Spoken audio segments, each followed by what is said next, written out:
Parents మెచ్చిన university సంకల్ Chand Patel university, Gujarat.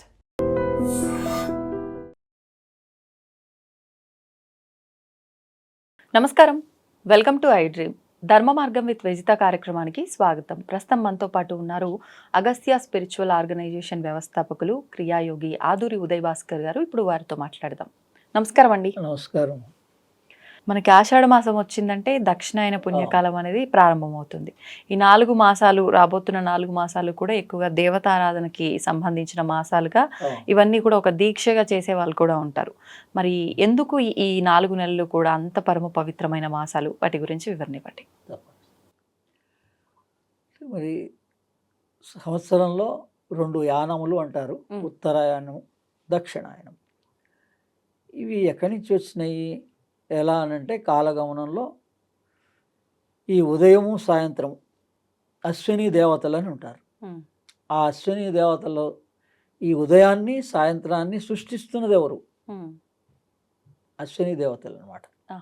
ఆ అశ్విని దేవతలు వ్యక్తావ్యక్త స్వరూపాన్ని, అంటే వ్యక్తంగా ఉన్నదాన్ని అవ్యక్తంలోకి, అవ్యక్తంలో ఉన్నదాన్ని వ్యక్తంలోకి, అంటే రాత్రిని పగలు, పగల్ని రాత్రి.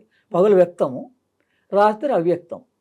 అందుకని ఈ రాత్రిని పగలు, ఈ సంవత్సరము, నెలలు, ఈ కాలగమనం, ఇవన్నీ కూడా ఈ అశ్విని దేవతల వల్ల ఏర్పడింది అనమాట. అందులో ఇప్పుడు ఈ ఉత్తరాయణం, దక్షిణాయనము బయట మనకి తెలుస్తోంది 6 నెలల పాటు ఉత్తరాయణం ఉంటుంది, 6 నెలలు దక్షిణాయనం ఉంటుంది. ఇది ఆషాఢ మాసం నుంచి 6 నెలల పాటు దక్షిణాయనం ఉంటుంది. అంటే మన దేహంలోకి వచ్చే ప్రతిదీ మన దేహంలోకి అన్వయించుకోగలగాలి అనమాట. మీరు బయట ఏం చూస్తున్నారో లోపల అదే ఉంది. అందుకని వేదం ఏం చెప్తోంది మనకి, అండే స పిండాండే.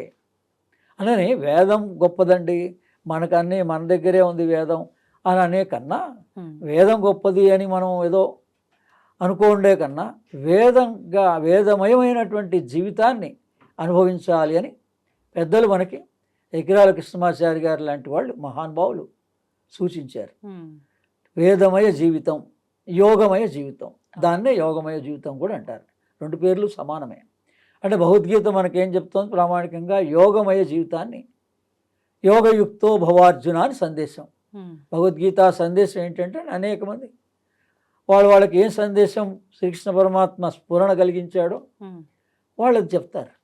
అలాగే ఒకటి మా గురువు గారి ద్వారా నాకు అందినటువంటిది ఏంటంటే, యోగయుక్తో భవార్జున. అంటే ఎప్పుడైనా గురువు శిష్యుడు, అడిగేవాళ్ళు శిష్యుడు, చెప్పేవాళ్ళు గురువు. చెప్పేవాడు శ్రీకృష్ణ పరమాత్మ, అడిగేవాడు అర్జునుడు అనమాట. అక్కడ జెండర్ ఏం లేదు. అదే అలా మనకేంటంటే ఈ దక్షిణాయనం మన దేహంలోని కింది భాగం దక్షిణాయనం, హృదయం మధ్యం. ఈ హృదయానికి కింద ఉన్నది దక్షిణాయనం, హృదయానికి పై ఉన్నది ఉత్తరాయణం. అందుకని ప్రతి మానవుడు కూడా తమ జీవిత కాలంలో ఈ 2 యానాలని పూర్తి చేయాలి. మనం ప్రస్తుతం ఈ కింద 3 నిమగ్నమైపోయి ఉన్నాం, రాగద్వేషాల్లో, లేదా ఈ మూలాధార స్వాధిష్టాన మణిపురాల్లోనే ఉండేటువంటి ఈ ప్రాబ్లమ్స్లోనే ఇరుక్కుపోయి ఉన్నాం. ఇందు నుంచి బయటపడటలేదు. మనం ఎవరో తెలుసుకోగలిగితే హృదయంలో ఉంటామండి. చంటి పిల్లవాడుగా ఉన్నప్పుడు, తల్లి గర్భంలో ఉన్నప్పుడు మనకున్న జ్ఞానాన్ని మనం తర్వాత మన జ్ఞానాన్ని మనమే కోల్పోయినాం. తల్లి గర్భంలో ఉన్నప్పుడు భూత భవిష్యత్ వర్తమాన కాలాలన్నీ ఈ జీవుడికి తెలుస్తాయి. మనం ఇప్పుడు జీవుడు కదా, జీవుడుగానే ఉంటున్నాం, నామరూపాలతో కూడా ఉంటున్నాం. మరి నామరూపాలకే ప్రాధాన్యత ఎక్కువ ఇస్తున్నాం. కానీ మనం రాత్రి అనేటువంటిది ఎందుకు సంభవిస్తోంది? ఈ ఉత్తరాయణ దక్షిణాయనం అంటే, అందుకని అది బయట మామూలుగా ఒక కాలంగా చూపించారు 12 నెలల్లో. కానీ దీని జ్ఞానం అంతా ఎక్కడుంది? లోపలే ఉంది. అదే మనం లోపల పగలు వ్యవహారంలో ఉండాలి, నామరూపంతో ఉండాలి. రాత్రి అయ్యేటప్పటికి మనం పేరు తట్టినా కూడా నిద్ర లేవలేడు, గాఢ నిద్రలో ఉంటాడు. అప్పుడు ఏమైపోయింది? నామరూపం కూడా పోయింది, లేదు. ఇంద్రియాలు పడుకున్నాయి, మనస్సు కూడా నిద్రావస్థలోకి వెళ్ళిపోయింది. మరి ఉన్నదేంటి అనేది ఆ స్పృహణ రావటం లేదు మనిషికి. అవేర్నెస్ అంటారు దాన్ని. నిద్రలో ఏం జరుగుతోంది అనేది అవేర్నెస్తో మనం ఉంటే, గాఢ నిద్రలో మనం అందరం కూడా భగవంతుడికి దగ్గరగా ఉంటాం. ఈ దక్షిణాయనంలో తొలి ఏకాదశి నుంచి ఆరంభమవుతుంది పండగలు కానీ అన్నీ దీక్షలు కూడా. ఎందుకు మనం ఒక ఏకాదశి నార్త్ ఇండియాలో సాంప్రదాయం, మనకు కొద్దిగా తక్కువ కానీ వాళ్ళు ఖచ్చితంగా పాటిస్తారు. ప్రతి కుటుంబంలో కూడా ఏకాదశి ప్రతి నెలలో 2 ఏకాదశులు పాటిస్తారు. ఏకాదశి అంటే అర్థం 11. 10 దశ ఇంద్రియాలు, ఈ ఇంద్రియాలు నడుపుతున్నటువంటి మనస్సు. మీ మనస్సు మీకు నియంత్రణలో ఉండడం కోసం ఆ ఏకాదశిని పాటిస్తాం. ఉపవాసము దగ్గరగా ఉన్నది. అంటే దగ్గరగా, వాసం అంటే ఉన్నది. మనలో ఏది దగ్గరగా ఉంది? భగవంతుడే మనకి దగ్గరలో హృదయంలో ఉన్నాడండి. అందుకని దీన్ని తెలుసుకోవడం కోసం మనం బయట ఉపవాసంగా ఓ భక్తిగా ఆచరిస్తాం ఈ కార్యక్రమాలన్నీ కూడా, ఈ దీక్షలన్నీ కూడా. ఈ 4 నెలల దీక్ష సన్యాసాశ్రమం వాళ్ళు అయితే 4 నెలలు పాటిస్తారు. ఇప్పుడు ప్రస్తుతం 2 నెలలు పాటిస్తున్నారు అందరూ. మరి మామూలు వాళ్ళు కనీసం సంవత్సరంలో 15 రోజులో, ఒక నెల రోజులో వీడు కూడా దీక్షగా, మరి ఇప్పుడు అయ్యప్ప దీక్ష అంటే ఒక 21 రోజులో 45 రోజులో ఆచరిస్తున్నారు కదా. అలా మనిషి అనేటువంటి వాడు ఎందుకు దీక్ష వహించాలి? నిన్ను నువ్వు తెలుసుకోవడం కోసం. నీ కష్టం అనేది ఎందుకు నీకే కష్టంగా తోస్తోంది? అందరికీ లేని కష్టం నాకే వచ్చిందండి అని మనం బాధపడతాం. మనకే ఎందుకు వచ్చింది? దాని మీదే ప్రశ్నించుకోండి. కష్టం ఎందుకు వచ్చిందో ప్రశ్నించుకోండి. అనారోగ్యం ఎందుకు వచ్చిందో ప్రశ్నించుకోండి. చివరికి మీ ప్రశ్న ఎక్కడికి వెళ్తుంది? హృదయం దగ్గరికి వెళ్తుంది. నాకే ఎందుకు వచ్చింది? నేనెవరిని? జీవుడిని. జీవుడికి లేవు ఇవన్నీ, మనకే ఉన్నాయి. నామరూపంగా ఉన్న ఈ మనసుకే ఇవన్నీ ఉన్నాయి. లోపల ఉన్నటువంటి జీవుడు ఆత్మతో ఉంటాడు, జీవాత్మ. వాడికి ఏం లేవు. అందుకని మనకి ఆ రాత్రి పూట అవేర్నెస్తో ఉండగలిగితే, మనలో ఏం జరుగుతుందో మనం పరిశీలించగలిగితే, మన భగవంతుడి దగ్గరగా, అంటే ఆనందమే. భగవంతుడు అంటే ఎవరో కాదండి, ఆనందమే. ఆ ఆనందానికి దగ్గరగా ఉంటారు. అంటే ఇంకోటి, ఇది అవస్థలుగా చెప్తారు, 4 అవస్థలుగా.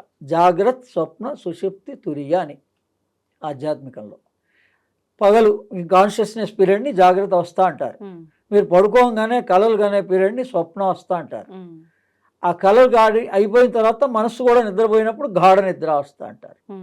గాఢ నిద్ర దాటాక ఇప్పుడు మెలకు వస్తుంది కదా ప్రతి మనిషికి. ఎవరు మెలకువ తెప్పిస్తున్నారు? మనలోని అశ్విని దేవతలే. అంటే ఉచ్ఛ్వాస నిశ్వాసాలండి. అశ్విని దేవతలు అంటే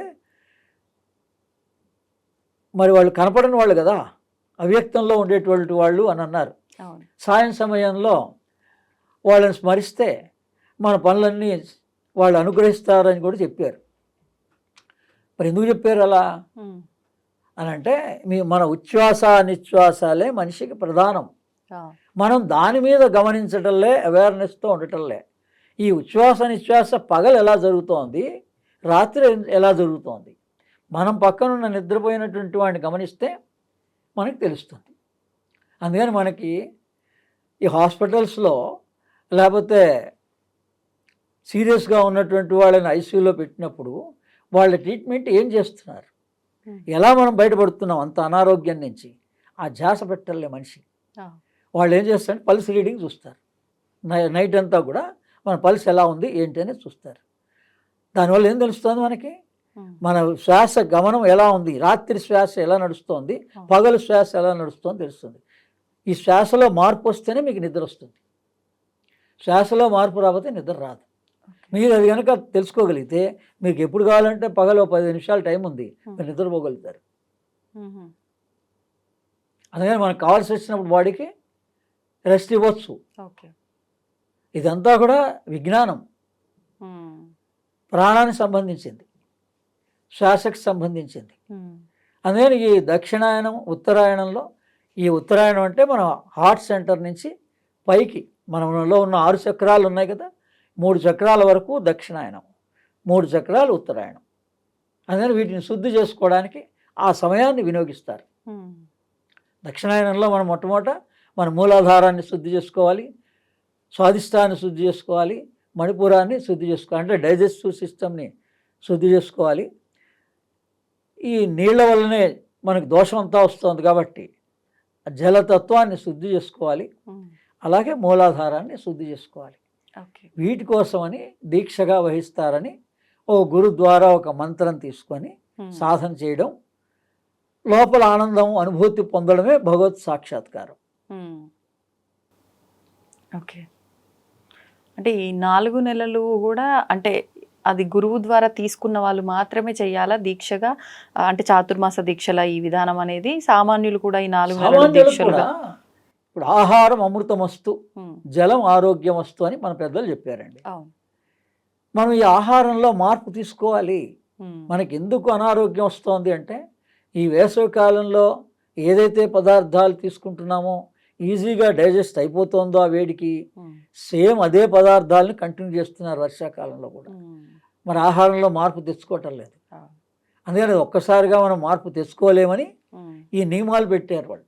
కనీసం నువ్వు ఏదో ఒక దీక్షగా నియమంగా ఉంటే నువ్వు ఈ ఆహార నియమం పాటిస్తావు అని మొట్టమొదట. అలాగే జలం, వర్షాలు వస్తాయి, ఒక్కసారిగా వాటర్ పొల్యూషన్ ఉంటుంది, అందుకని నువ్వు దాన్ని కనీసం వేడి నీళ్ళు తాగు. ఇలా జలం గురించిన నియమాలు పాటిస్తామని చెప్పి ఈ ఆహారము జలమే ప్రధానమైన అంశాలు. ఆ తత్వాలే మనకి మూలాధారంలో ఉన్న తత్వం, స్వాధిష్టానంలో ఉన్న తత్వం, మణిపురంలో ఉన్న తత్వం. ఓకే. వీటిని మనం అనేక విభాగాలుగా శుద్ధి చేసుకోవచ్చు. అందుకనే మంత్రము, యోగము, ప్రాణాయామము, యోగాభ్యాసం ద్వారా చేసుకోవచ్చు. ఇలా దీక్షగా మంత్రం తీసుకొని చేసుకోవచ్చు.